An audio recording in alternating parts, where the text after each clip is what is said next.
I'm Laura Tougas, and I am the Clinical Director of ADAP Counseling Services and one of the owners. I'm going to talk a little bit about the brain. Let me first start by defining what addiction is. Addiction is basically a compulsivity toward a rewarding stimuli despite negative consequences.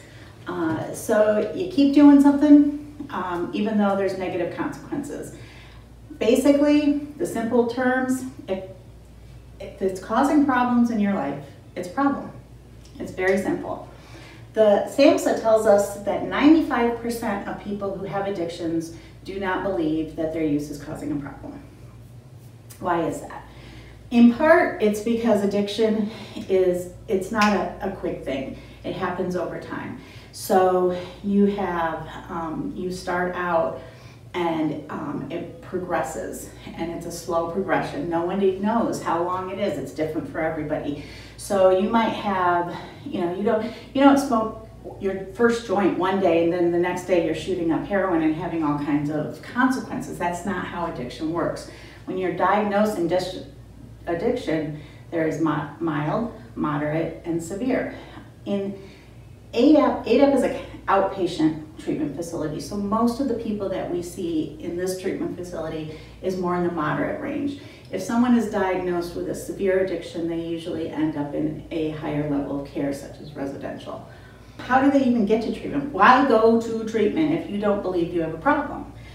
From our standpoint, most of the people who come into ADAP is because of an external motivation. Basically, the police come, arrest them, or and say, hey, you have a choice. You can go to jail, or you can go to counseling.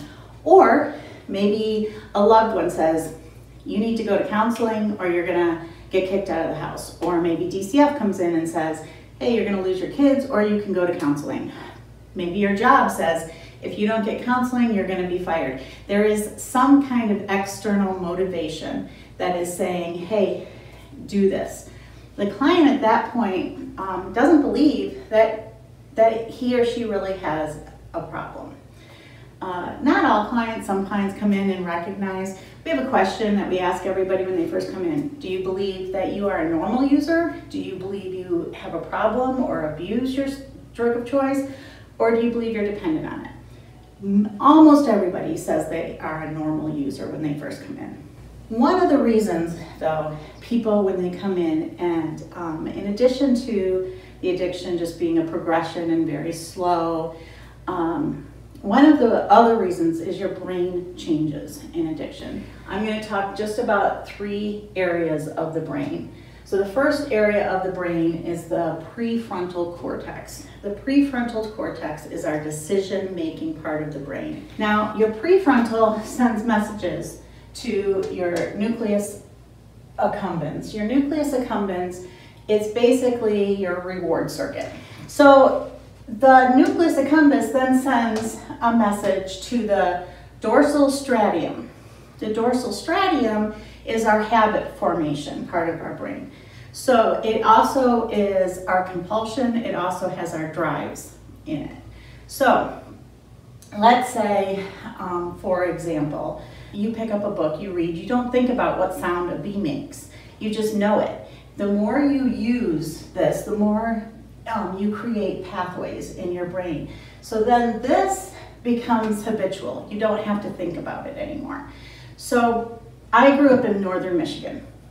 If you think of a path, this is exactly how it works in your brain.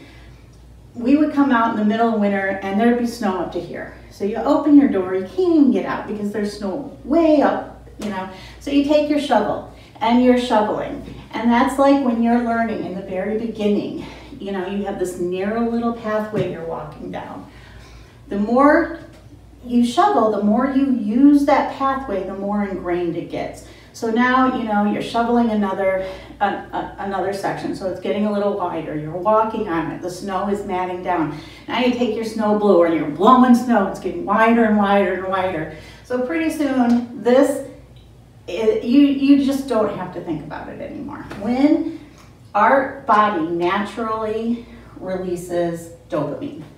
Dopamine is a reinforcement reinforcing agent. They used to think it was a feel-good gene or whatever, but it's actually a reinforcing agent which tells you, hey, this is good, we need to do this again, right?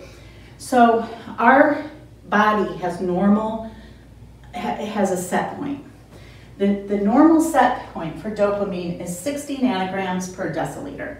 So that's your everyday. Your normal day is about 60 nanograms of dopamine. But let's say you have a really bad day, and it's the day you call into work. You call in sick, you don't want to go, you just feel miserable. So your dopamine levels go down to 40 nanograms, right? Let's say you have like the best day ever. It's like it's this unbelievably great day. Your dopamine levels go up to 100. And that's kind of your set point. That's your normal range. When you introduce an opiate to that, it goes up to 800, right? So all of a sudden, you're way up here, and wow, that is amazing. Oh my God, that feels so good. Your best day was 100. Now you're way up at 800. So what happens? Your brain here says, hey, that was amazing. So it sends and it starts to make a pathway, right? Now, we have a couple drives. Our drive for food, our drive for water. One of the messages this midbrain, this dorsal striatum sends is, this could be a real need of ours. And it becomes part of the drives. So instead of a wish or a want, the more you do it, the more ingrained it becomes and the more it becomes one of the drives. So now you're using at 800. The problem is our brain adjusts. So what's going to happen? Our brain is going to set a new set point. So now this is no good because, 100, our normal good day, that's nothing now. That's gray. This is Technicolor. So our brain blocks some dopamine. It gives channels, so it gets rid of some dopamine, so it creates a new set point. That's tolerance. So now you have to use more of the drug to get the same effect. But you're never going to get this same first effect. So it's going to start, so your feeling line is going to start going down. So here used to be your normal feelings. This is how you feel in a normal situation. Then you use, and it goes way up there. It's great, right? Then you use again, and it's here. Pretty soon, your body's set point changes to a degree where you're just using to try to be normal. You're just using to feel normal. You're not using for that high anymore because you are way under this 40. You feel miserable, right? But your brain still has these memories. So every time you get anxious, what do? Hey, I need to feel better. How do I feel better? Well, opiates make me feel better. I'm going to do that. I had a really bad day at work. What do? Oh, well, opiates worked. I'll do that. You're taking that snowblower out. You're making that path ingrained. I want to celebrate. A lot of people think about, oh, we're going to use because we're so depressed, but no, people use when they're celebrating. I want to celebrate. What do? I'm going to use, right? So now you have someone whose coping mechanisms has all turned to use. Not only that, the dorsal striatum has made the use into a compulsion. So it is not, I want to use anymore, it's I need to use. A lot of people who have a choice, I have this much money, I'm going to either get food or get my drug, they're going to go for the drug. That's because it has become part of their needs. So when someone comes into addiction or comes into treatment, their brain has to heal. Their brain has to re-level out.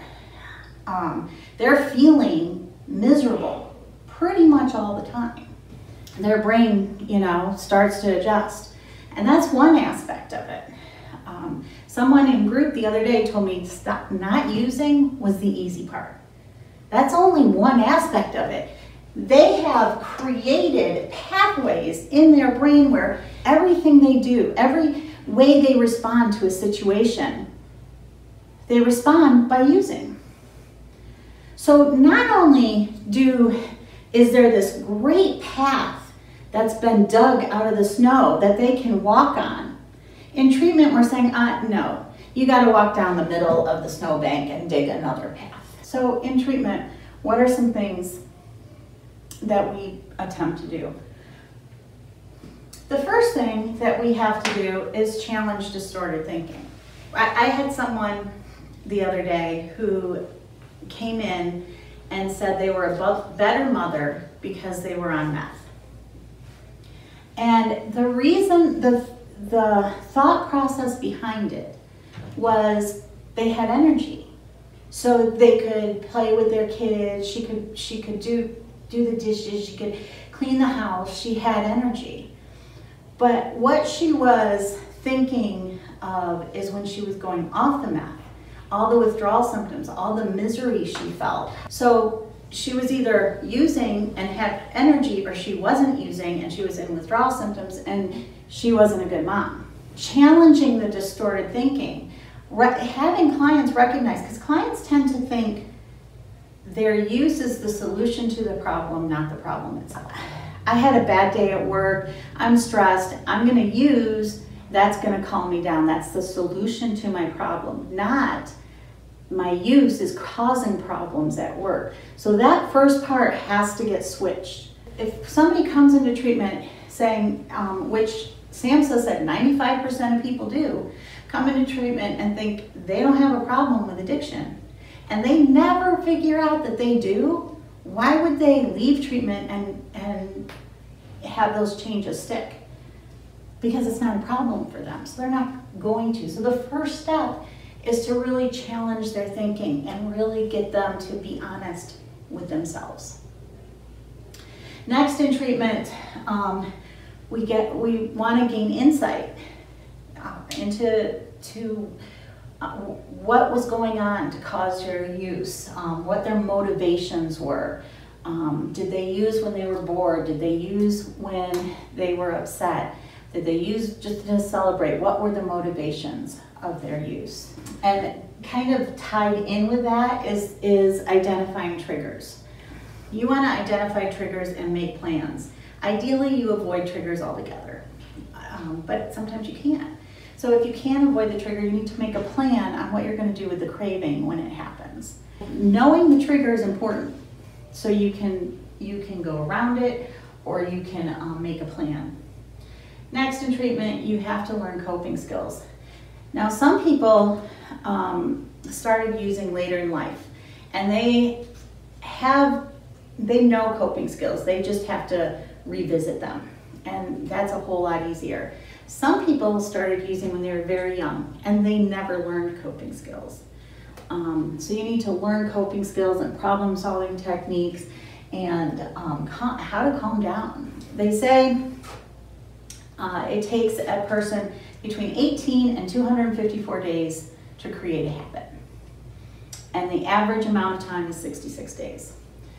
So I guarantee if you're learning a new coping skill, it's gonna feel awkward.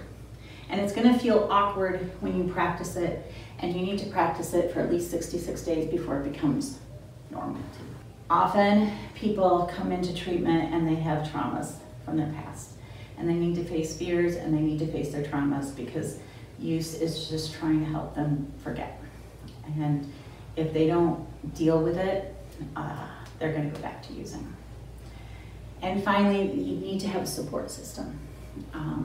Whether that, ideally that's AA or NA, in addition to other types of support, maybe church groups, maybe friends, family, whatever. But having a support system that supports your sobriety is crucial. I'm going to steal a colleague of mine analogy about AA. She equates AA with the gym. So you have a couple friends and they are looking great. They look great, you know, and you say to them, "What are you doing? Because man, you're looking great." And they say, "Hey, I've been going to this gym." So that's a great idea. I'm going to go to the gym. So you go to the gym and you listen to the orientation. And the guy's up there and he's telling you how to use each one of the weights, and he is giving scenarios of how other people, you know, just improve their health and everything like that. And you're like, "Oh, that's great." Then you go and you sit in the massage chair and you're like, "Oh, this is great. This is wonderful." And you go back and you do the same thing. You listen to the same orientation. You get fired up. That's great. And you keep going back, but nothing's changing for you. So you go to your friends and you're like, "This isn't working." Well, it's not going to work unless you pick up that weight. Unless you walk on the treadmill, it's not going to work. People who just go to the AA meetings and just sit there without getting a sponsor, without working the steps, they are not doing the program. They're just sitting in the orientation. The most positive thing about this is your brain will restabilize. While you'll always have addiction, because you always will remember, you can't forget this. I see people go from despair to hope. It's amazing. And we really need to give people in recovery their due, because it's hard. It's very, very hard for them to get sober and to stay sober. And it's not just the not using, but it's changing your entire life. And remember that it's the brain. So if you have a loved one who says, I'm going to stop using, I mean it, I swear I'm going to stop using, and the next day he uses, he didn't just lie to you. It becomes part of their brain. He's not lying, he's trying.